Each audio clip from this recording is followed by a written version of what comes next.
Dzień dobry wieczór, tu Kamil i Wojtek i wraz z naszymi gośćmi opowiemy Tobie o Gdańsku i kilku jego niezwykłościach. Zapraszamy!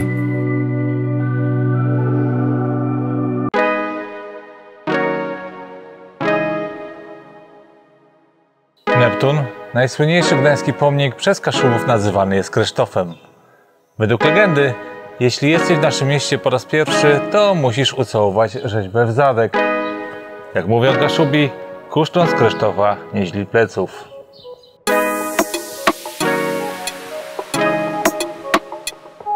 Będąc już przy Neptunie, w Gdańsku mamy 4 jego pomniki.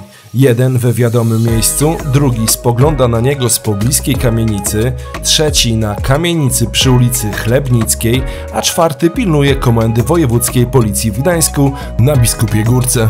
Trzeba dodać, że jest jedno miejsce w Gdańsku, z którego widać 3 pomniki jednocześnie.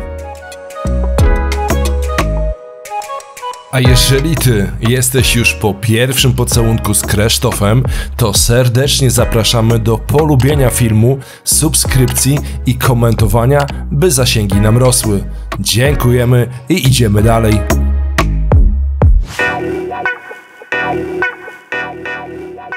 Lawendowa. Nazwa tej ulicy należy do kategorii ironicznych. Otrzymała ją ze względu na panujący w niej brud i nieprzyjemny zapach. Lawendowa nie była adresem szczególnie prestiżowym w Gdańsku. Na skrzyżowaniu z Placem Dominikańskim znajdowała się średniowieczna baszta klasztorna, która pełniła funkcje nie tylko obronne, ale służyła jako toaleta dla mieszkającym nieopodal mnichom.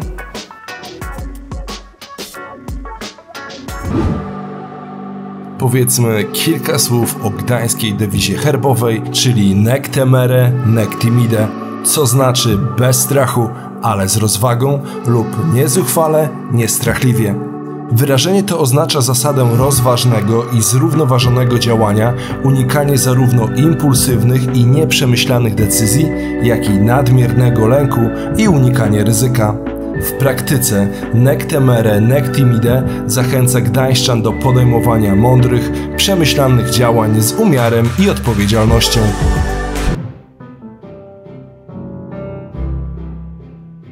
W Gdańsku nie ma starówki. Mamy Stare Miasto i mamy Główne Miasto. Śródmieście, czyli dzielnica gdańska, zostało w ostatnich dniach II wojny światowej zniszczone w tak dużym stopniu, że pozostały tylko nieliczne budynki. Większość tego, co widzisz na Głównym Mieście, a co błędnie nazywa się starówką, jest po prostu piękną rekonstrukcją. A tych, którzy Gdańsk odbudowywali, znajdziemy w kilku miejscach na gdańskich elewacjach. A czy w Gdańsku jest starówka?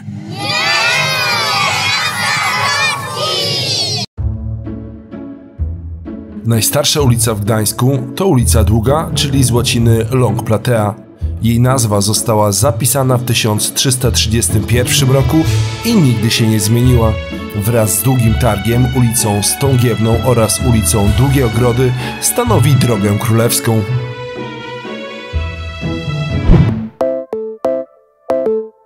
Jeżeli myślisz, że jak kupujesz mieszkanie na Młodym Mieście i utożsamiasz je z nowoczesnością, to jesteś w wielkim błędzie. Dlaczego? Młode Miasto pojawiło się już w XIV wieku i powstało dzięki zakonowi krzyżackiemu. Nie przetrwało jednak długo, gdyż do połowy XV wieku.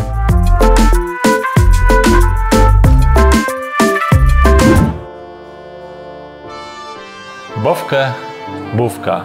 W pierwotnym zamierzeniu postać typowa dla nadmorskiej dzielnicy. Charakteryzowała się nieodpowiedzialnym zachowaniem, a zwłaszcza zamiłowaniem do picia alkoholu.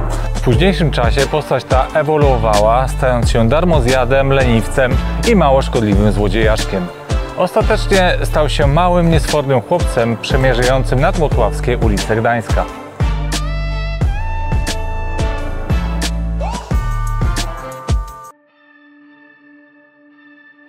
Znamy nazwiska i miejsca spoczynku wielu znanych gdańszczan, ale czy zawsze wywodzili się z tej ziemi? Znajdziemy wśród nich architektów, rzeźbiarzy, malarzy, wielu literatów oraz uczonych. Przybyli do Gdańska i poczuli tak zwane genius loci, czyli ducha miejsca. Często trafiali tutaj z wyboru, ale niejednokrotnie również z musu. Różnorodną kulturę poza Polakami i ludźmi pochodzącymi z okolicznych obszarów tworzyli przecież mocno w Gdańsku zakorzenieni, a zarazem identyfikujący się otwarcie z tym miastem Niemcy, Holendrzy, Flamandowie, Anglicy, Skandynawowie, Francuzi, Włosi, Czesi, Żydzi i mieszkańcy arabskiego wschodu i iberyjskiego zachodu.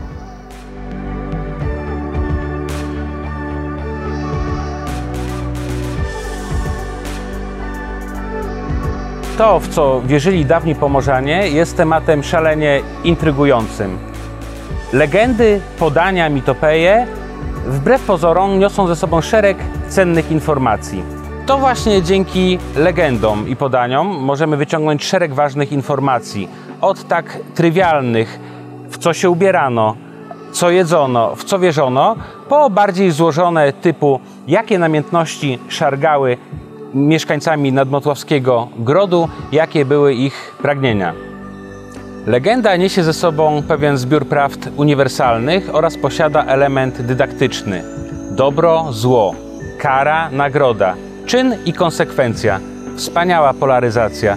Trudno znaleźć na mapie Polski drugie takie miasto posiadające tak bogaty legendozbiór.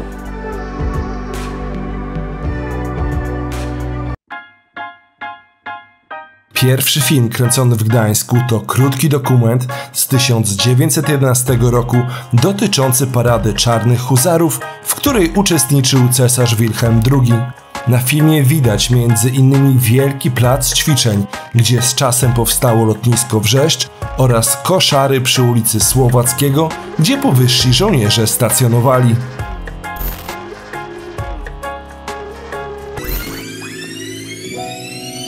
Na gdańskiej Zaspie znajduje się największa kolekcja malarstwa wielkoformatowego. Obecnie murale można spotkać w każdym dużym mieście, jednak to właśnie Zaspa była pierwsza w tej kwestii. W 1997 roku z okazji tysiąclecia Gdańska powstało 11 dzieł. Dziś już jest ich ponad 50.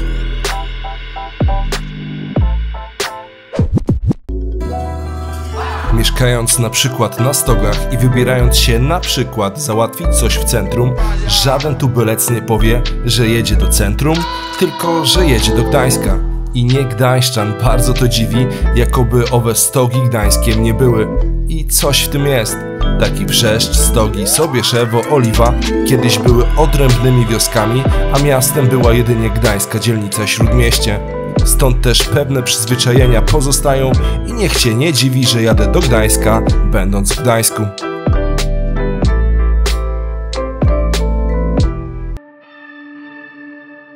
A skoro jesteśmy przy Stogach, w obrębie tej jednej dzielnicy mamy najróżniejsze typy wód, co jest niespotykane w skali kraju. I tak mamy tutaj pusty staw, czyli przepiękne jezioro, kanał wzdłuż ulicy Tamka i Jodłowej, leniwie płynącą martwą Wisłę, no i oczywiście nasz największy skarb, czyli Morze Bałtyckie.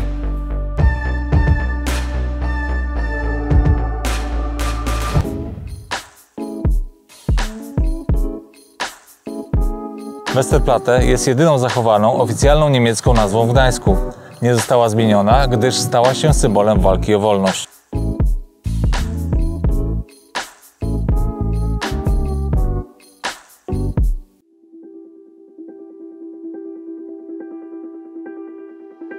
Na terenie województwa pomorskiego było niegdyś wiele przepraw promowych. Dzisiaj pozostała tylko jedna, ta, która jest między Świbnem a Mikoszewem.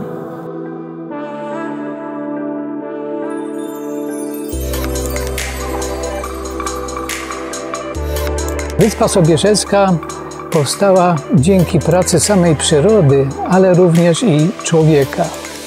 W 1840 roku na Wiśle Gdańskiej pojawił się zator lodowy, który niebawem doprowadził do przerwania Mierzei Wiślanej i powstania nowej rzeki, która nazwana została Śmiałą Wisłą. Od 1891 roku do 1895 trwała budowa przekopu Wisły. Jego długość wynosiła 7 km i 100 metrów. Dzisiaj to główne ujście rzeki Wisły.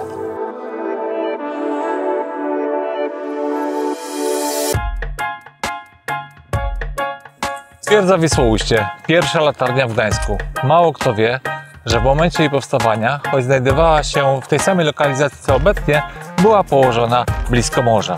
Wszystko przez to, iż przez lata zmieniały się te tereny w związku z długotrwałym zapieszczeniem ujścia Wisły.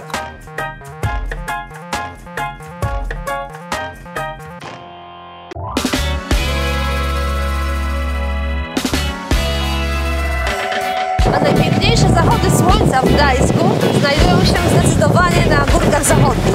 Tutaj słońce chowa się za uroczymi żyrafami.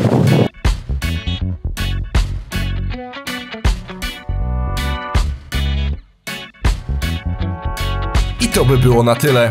Mamy nadzieję, że było interesująco i ciekawie. Zapraszamy do polubienia i komentowania tego filmu. Do zobaczenia wkrótce.